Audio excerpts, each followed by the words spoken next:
அது உடல் நலைக்கு நல்லது. கால்சியம் சத்து உள்ள பொருள் அது.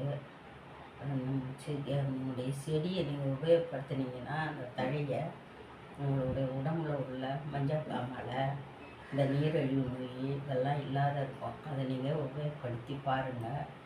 அந்த செடியை கீழாநெல்லி செடி, அது பேர் கீழாநெல்லி செடி தழையை உருவி பசுமையாக பச்சையாக பயிர்க்கும் போதே அதை நல்லா சுத்தம் பண்ணி உருவிட்டு தண்ணியை நல்லா அலசி சுத்தம் பண்ணிங்க.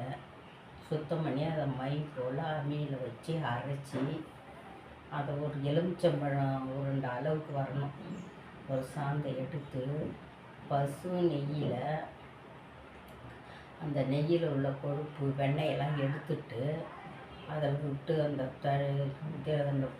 அரைச்ச சாந்து அதில் போட்டு கலந்து கலக்கி மோராக்கிட்டுனாக்கா மோர்லேயே நீங்கள் இதையும் போட்டு கலக்கி அதை டெய்லி சாப்பிட்டு வந்தீங்கன்னாக்கா மஞ்சக்காமாலை, இந்த நீரிழிவு நோய் வருது அது எதுவும் வராது. அந்த மாதிரி நீங்கள் பார்த்து அதை செய்து சாப்பிடுங்க.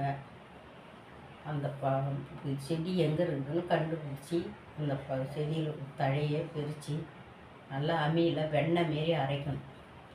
அரைச்சி மோரில் கலந்து சாப்பிட்டுருவாங்க. டெய்லி ஒரு 15 நாளைக்கு சாப்பிடுங்க.